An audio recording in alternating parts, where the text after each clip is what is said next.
Right, good morning everybody, and of course Merry Christmas. If of course you celebrate Christmas, if not, happy holidays. Just doing the usual walk because it's Christmas. So I mean, I can't get a tiny little bit of cardio in, and when I say cardio, I mean of course me walking and him dragging me as well. So it can be quite tiring. Anybody with a husky will know exactly what I mean. Now, I don't particularly have a subject. I just want to just talk as I walk, really. Usually I'll do it to myself, but on this particular video, I'll be talking to you lot. Now, I've seen some headlines, of course.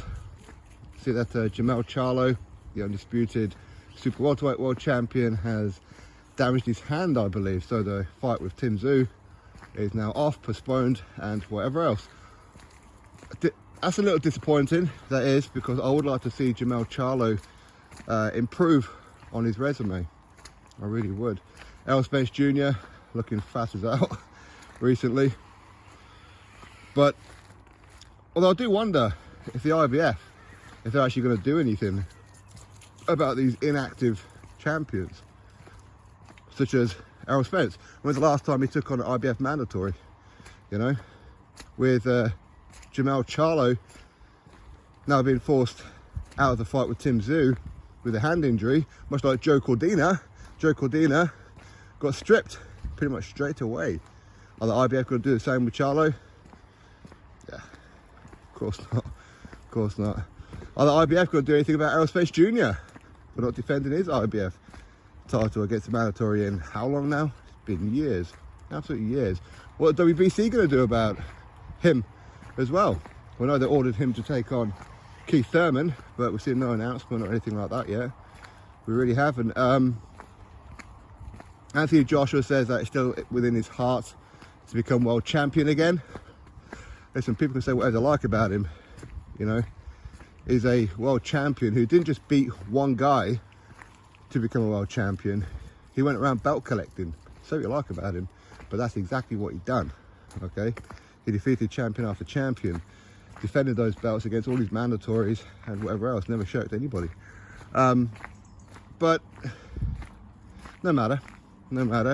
Hopefully 2023 brings us bigger fights than 2022. And I've noticed that a lot of people have concentrated more on the fights that we didn't get. You know, Joshua Fury, Crawford Spence, all these kind of ones. But there's plenty of good fights that we did get, you know, there's plenty of them. So while we're never going to get everything that we want in the time that we want them, at the end of the day, we're not the matchmakers, okay? We're just the fans. We're just the ones who have to pay. Okay, we're the ones who contribute to the wages. That's all we are. But anyway, I hope you all have a great Christmas. 2023 is going to kick off quite nicely with Chris Eubank Jr. versus Liam Smith. And some other good fights as well. You know, Caleb Plant, David Benavidez, plenty of them, absolutely plenty of them. So that's going to be good. Anthony Yarde, I do worry about him taking on Artur Beterbiev. I do worry for him. I'd love Anthony Yarde to get that win, however unlikely that's going to be. But as I said, I would love it, absolutely love it, if he got the win. Some good stuff, some real good stuff. I'd like to see some boxers get active this year. Of course, my friends as well, like Steve Robinson, George O'Connor, April Hunter, as in ones with like TV deals. I'd like to see them be more active this year than what they were 2022. I really would. Of course, Stephen, he finished off the year fantastic with an excellent win over Nick Campbell. I'd love to see him take on, say, some more undefeated prospects, if you like. Franklin Ignatius, that'd be an interesting one. Johnny Fisher, that'd be an interesting one. David Adelaide, you know, these kind of ones. Of course, I've already done a video on that one anyway. The Northeast boxing, of course, that's something very close to my heart, along with British boxing and of course world boxing. But in the Northeast, it appears that on February the 11th, we're going to have Matchroom returning to Newcastle. Very good fight on that card, should all that come through. February 25th, so only a couple of weeks later, again in Newcastle at the Arena, Lewis Ritson versus Ohara Davis. That'd be a very good fight, wouldn't it? Be a very good fight. Matty Jobs and Phil Jeffries, they're going to be putting on a show April 1st, the Rayton Arena, and I'll be live streaming it. Well, so I will be. This channel will be live streaming the fight night for you all to watch it live. So hopefully you'll tune in for that one. But yeah, anyway, just some morning talks on Christmas morning. It's quite cold. In some ways, it's a shame the snow melted. You know, right before Christmas, I thought we were actually going to have like a white Christmas, but it didn't quite turn out to be that way, did it? What can you do? British weather, very, very unreliable. That is for sure. But it's cold. It's wet. I've got a turkey in the oven. Been there for about 2 hours now. So all on schedule for our lunchtime Christmas dinner. Looking forward to that.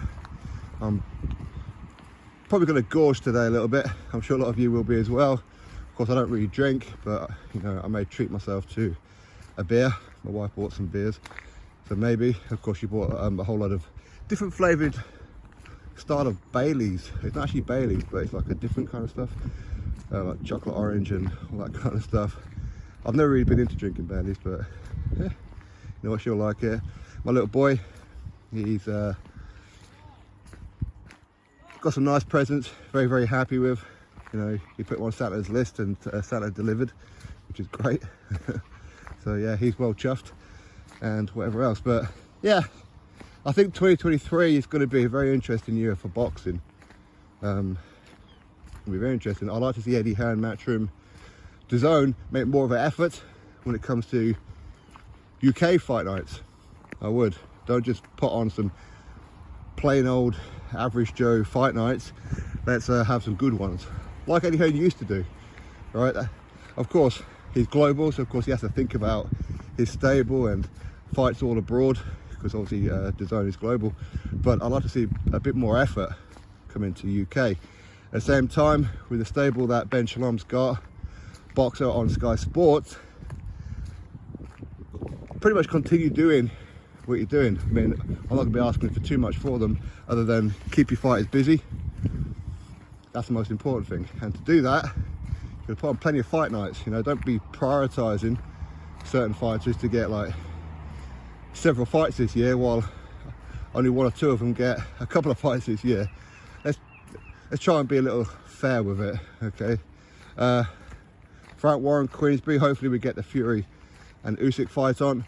That would be great, but of course outside of that, when it comes to Queensberry, I'd like to see them make a real push on, say, a Dennis McCann, Darren Dubois, a David Adelaide, something like that.